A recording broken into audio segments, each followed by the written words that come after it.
সবাইকে স্বাগত জানাই মাহাত ক্রিয়েশনের আরেকটি নতুন ব্লগে।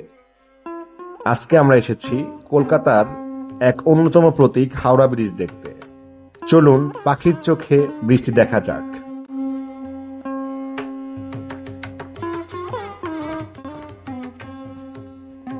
হাওড়া ব্রিজ নির্মাণ শুরু হয় 1936 সালে আর এটি শেষ হয় 1942 সালে। 1943 সালে এটি আনুষ্ঠানিকভাবে খোলা হয়। এই ব্রিজটি পৃথিবীর অন্যতম বড় ক্যান্টিলিভার ব্রিজ। সবচেয়ে মজার কথা কি জানেন? এই বিশাল কাঠামোতে কোনো নাট বা বোল্ট ইউজ করা হয়নি, যেটি কোনো খুঁটি ছাড়াই নদীর উপর দাঁড়িয়ে আছে।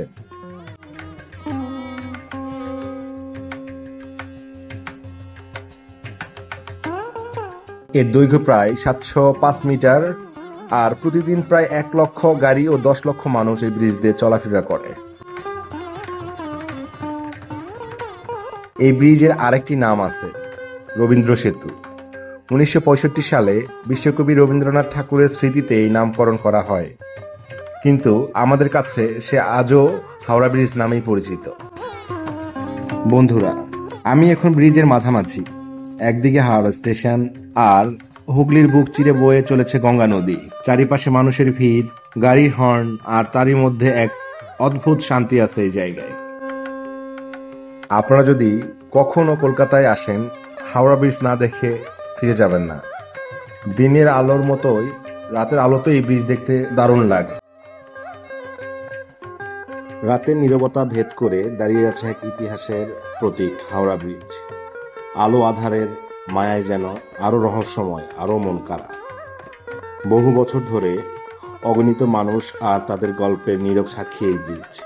প্রতিটি বাতি যেন জ্বলছে এক একটা স্বপ্নের মতো, এক একটা জীবনের গল্প বয়ে নিয়ে। গঙ্গার শান্ত জলে ভেসে আছে হাওড়া ব্রিজের ছায়া, ঠিক যেমন আমাদের হৃদয়ে মিশে আছে কলকাতার চিরকালীন ছন্দ।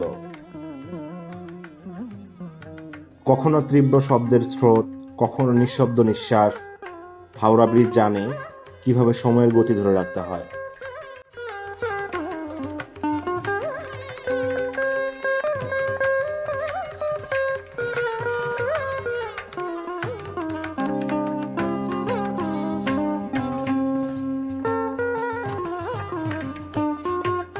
কত শতাব্দী কেটে গেছে, তবুও সে দাঁড়িয়ে ঠিক একই রকম অবিচল।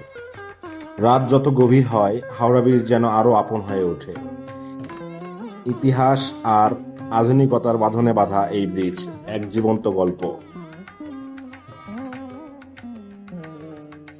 তাই তো হাওড়া ব্রিজ নিয়ে সুনীল গঙ্গোপাধ্যায় বলেছে, রাতের ঢেউয়ে নেমে আসে আলো, হাওড়া ব্রিজ জাগে নিঃশব্দ ঢেউয়ে। গঙ্গার বুক ছুঁয়ে চুমু খায় বাতাস, পায়ের তলা দিয়ে ছুটে যায় শহরের প্রাণ। হাজার পদচিহ্ন জমে হারিয়ে যায় সময়। হাওড়ার বুক বাজে ইতিহাসের সুর, ঝিকিমিকি বাতিতে বাধা রাত্রির গান। হাওড়া ব্রিজ, তুই অনন্তের প্রতীক।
ভিডিওটি ভালো লাগলে অবশ্যই লাইক, শেয়ার অ্যান্ড কমেন্টস করবেন।